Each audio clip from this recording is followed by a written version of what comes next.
Public Service Company of New Mexico, we call it PNM, like you might call PG&E or Con Ed, had applied to the Public Regulation Commission, and this is the administrative agency that is supposed to regulate on behalf of the public these regulated monopolies.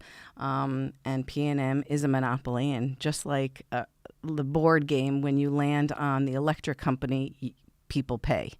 And so PNM has finally, after years of our advocacy, both in the courts and in the streets, they have acknowledged that they're going to close the coal plants, the majority of where we get our electricity from in New Mexico. And so this was a victory. But the question is now, we are now on the have passed the threshold into the renewable energy world. And the question is, what's that replacement power going to be, and who's going to own it? And so first and foremost, PNM has said that they're going to have some hundreds of megawatts of solar and wind, which is great in theory, but they also want to have more gas and more nuclear. We will absolutely be opposing the nuclear and gas. But strangely, even though we're an environmental advocacy organization and that we've been working so hard for years to transition our energy economy from coal and nuclear dependence to solar and wind, which in New Mexico we have in abundance. We have the sunzia on our flag. It's probably the most beautiful state flag in the United States. But we have very little solar. We only have 2% solar, which is crazy given the abundance of solar. We are, they say, second in the nation for solar. And so PNM was proposing in its new renewable energy plan to replace, just to have 50 megawatts of solar.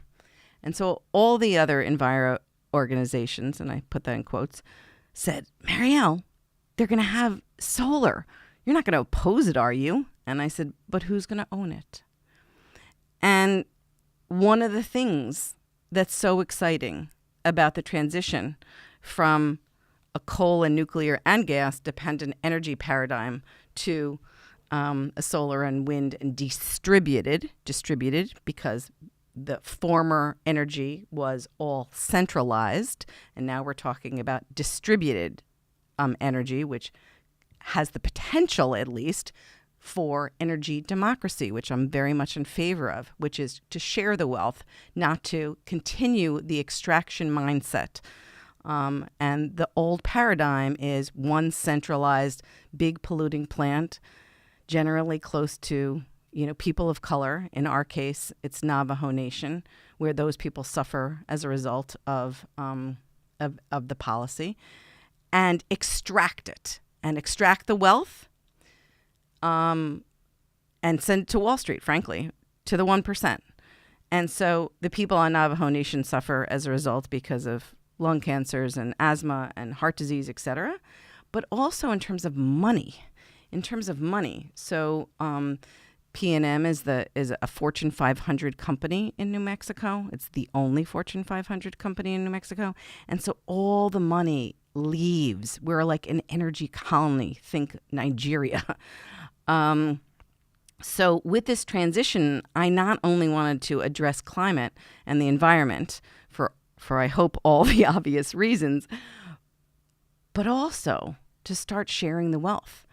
If we have solar energy on schools, what does that mean? That means that it's a great pairing, solar energy in schools, for instance, because the sun shines during the day, and we usually close the schools at night, of course, except for like a PTA meeting or something like that. But it's not usually used at night, so it's a great pairing for solar.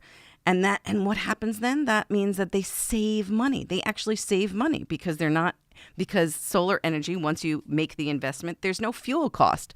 And so they save money on electric bills, and then they could put that money, repurpose that money back into the needs of the children, right? Whether that's like a new art teacher or more time for recess or lesson class size or whatever the need is for that specific school. But if PNM owns the solar, which is what they were proposing in this case, then that money is continuing that extractive model. And I opposed it. New Energy Economy opposed it, and we won. And it was a very important case, but really not only just for this 50 megawatts. Because I believe really what it was they were just putting it out there to become a precedent. So all the other enviros stayed home and said, oh, yeah, they literally they approved PNM and filed documents in support of PNM's plan. And so New Energy Economy opposed it. And we opposed it because not only because of this 50 megawatts and PNM managers and shareholders would get their bonuses and get their dividends and continue that on, not only for right now, but think 25 years, right? That locks it in. But because it was going to foretell the future.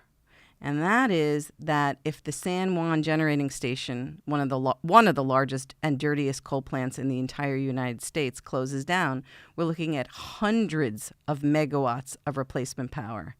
And so then they could have said, look at that case. That case says we get to own it. So we're going to own all this solar. So the extractive mindset, that patriarchal, problematic, we own everything and we're going to profit from everything, continues. That legacy continues. And so that's what we're up against. So we won a very strong opinion. And people all of a sudden going, what? New Mexico did something right? And was issued an opinion from the hearing examiner. It's like the administrative law judge in some states. And so I just found out yesterday that they are hiring a PR firm to pressure the commission, the entire Public Regulatory Commission, which there are 5 members of, to overturn the hearing examiner's opinion. And she basically said, hey, this is not a difficult call. PNM's practice in this case was unfair and uncompetitive, and that it was exclusionary. And we argued that it was a violation of antitrust, that they were basically essentially trying to corner the market and keep independent power producers out. And when they own it, there are some jobs that are stimulated, but it's only just for at that time, because then they keep all the money and it's not recycled in New Mexico back into the New Mexico economy. It's extracted to Wall Street.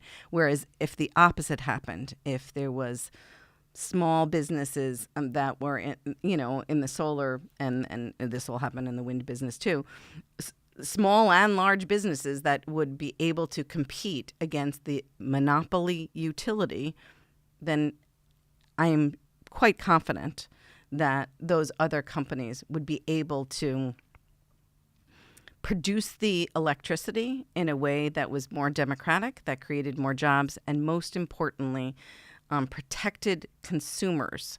And the reason I say protected consumers is because their business model is one that, since they have to compete, the price will be lower, and the poorest people in New Mexico would not have to pay for shareholder dividends, but they would be contributing to the wealth of society.